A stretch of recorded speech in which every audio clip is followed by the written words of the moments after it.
Let Cogeco know what you think about the programming you've just watched. Call us and voice your opinion.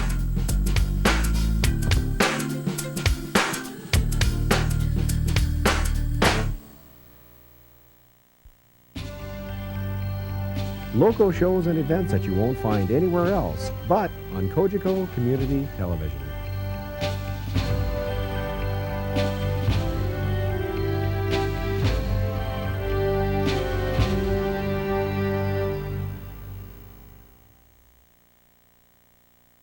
To bundle up. Saving things for elastic bands, milk bag tabs, money. Watching, surfing, saving. Definitely saving. Turn on to Cogeco high-speed internet or digital TV. Bundle them together or with other great Cogeco services and you could save up to 20%. Cogeco, keeping you turned on.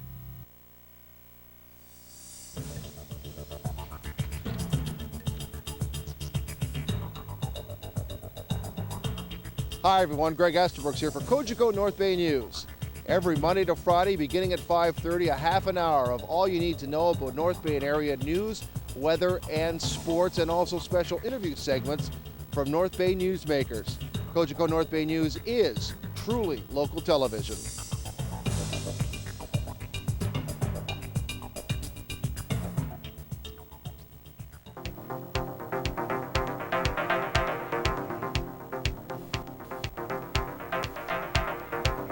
Good day, I'm Pete Handley, and each week on Cogeco Cable we host a program called Life Is. It's on Sunday and Wednesday evenings, and we talk to interesting people with interesting lives. Life Is.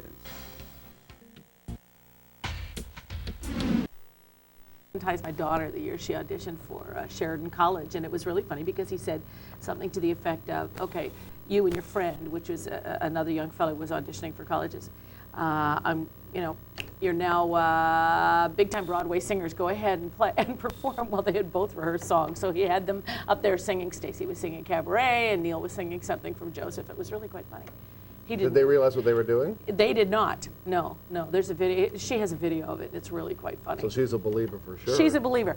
But these guys do things different. The Evasons, Tessa does wonderful things. Like, there's no microphones, there's no wires, there's no nothing. And like Kreskin, they'll give a reward to anyone who can prove that they do use microphones, etc., between them. And Tessa actually goes into the audience, and or Jeff goes into the audience. Tessa puts on a heavy black blindfold. Jeff will pick someone out of the audience and say, pick a bill out of your wallet, say nothing.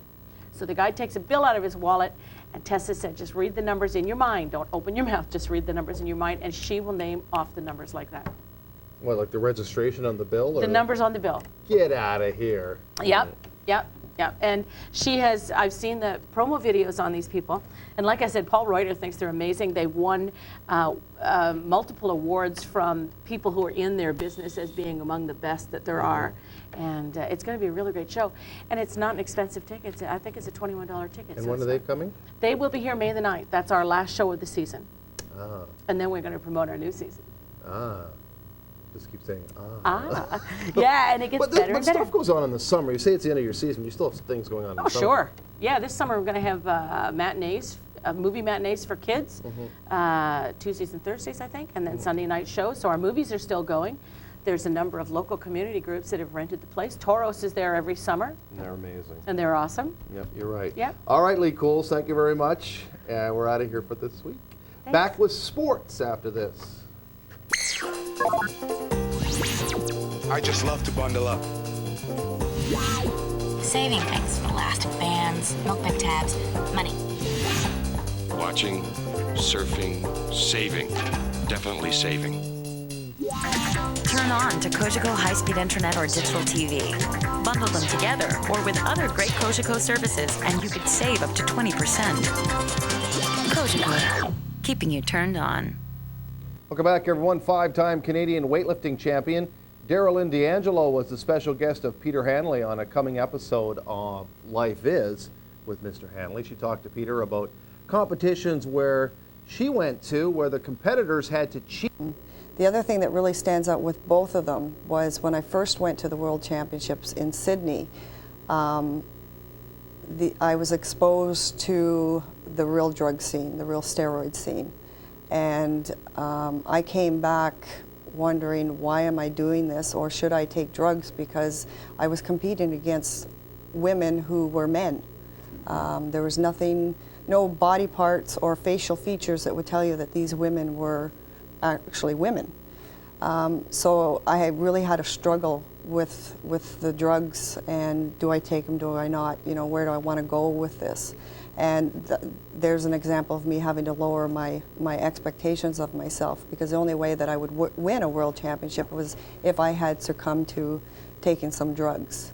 So that really, really blew me away during the first World Championships. When I went to the one in Sweden, I thought, okay, I'm ready for it. I know what I'm up against. I'm not going to win. I'm not going to come close to winning. And I placed 15th in the second one. But it still bothered me to have to sit back and watch these girls, so-called girls, on the podium getting gold medals, silver medals, bronze medals, and they don't look like women. Steve Montador is a true success story. Montador was a former Centennial who excelled at making big plays for both teams.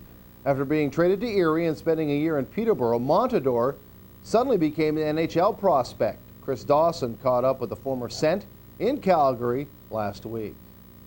First of all, Steve, you didn't spend all your time in junior hockey in North Bay, but there was the team that drafted you. What was your reaction, I guess, about a month ago when you found out the team was moving down to Michigan? It was a disappointing feeling. I remember when I was there, there was a really good atmosphere around the town. We weren't doing so well at the time as a team, but for the people that did support the team, it really made it feel like it was home. You know, my first year I moved away from home, and my billets and the city and the high school, everyone really took care of it. And just the size of the city, the rink that's there, it's such a great junior atmosphere. It's sad to see. What was your reaction when you found out that the team was sort of sold right out of the underneath from the fans, and the local wasn't really given a chance? The team was sold directly to Saginaw without giving the community much time to really try to save the team. Well, it was tough to hear. I mean, definitely with a city like that, you would think that a lot of people would want to get in there and try and support and keep the team. And the fact that they weren't given the opportunity is just, it's tough to see it. I'm sure a lot of the fans and the people up there are disappointed. What talk about your road? You were taken in the second round by the Centennials back in the mid-90s, and now all of a sudden you've popped up in the Flames organization. From what I understand, you were basically taken up as a free agent. Talk about your journey to Calgary. Well, I was a third rounder, to correct you there, at the North Bay. I had a good year and a half there, and I went to Erie for a year and a half, and then finished in Peterborough for my overage season for 4 years. And then I was signed as a free agent, like you said, to Calgary 2 summers ago, and then played in St. John last year, which was a great experience. We did really well, won the Calder Cup, and which is great exposure, and I gained a lot of confidence. And the coaches there, Jim Playfair and Ron Wilson, definitely helped me a lot with my game. And as you can see out here on the ice beast, Brad McCrimmon is also helping me, and I think the opportunity of playing well last year and doing so well gave me the opportunity in training camp this year. I thought I did well with it, and I've had a pretty good year. I've been called up a couple of times, and to be here at the end of the year, to keep things going is great.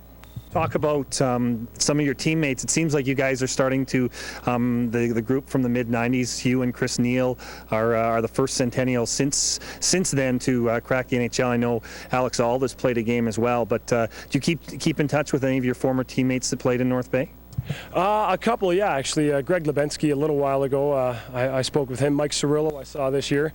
He and I have a good friendship, and I've seen Jamie Piercy around. He's actually going to university nowadays, and Peter McKegg, Ryan Taylor, guys I see around the Toronto area back home in the summertime. So, yeah, you're not going to play with those guys the rest of your life, but it's good to see them every once in a while in the summertime, and if you can meet up and hang out every once in a while, it's good to see. It brings back a lot of good memories.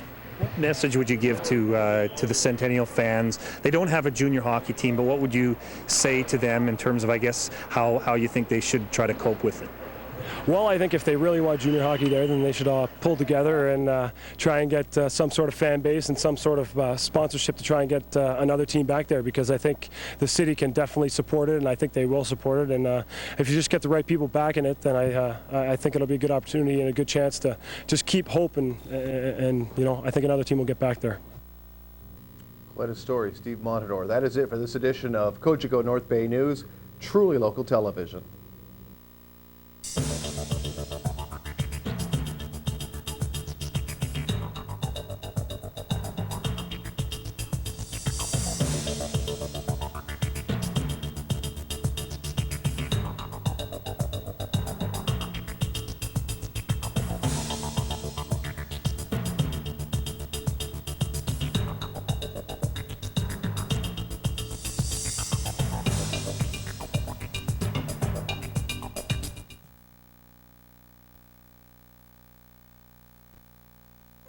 Imagine sharing your vision of Canada.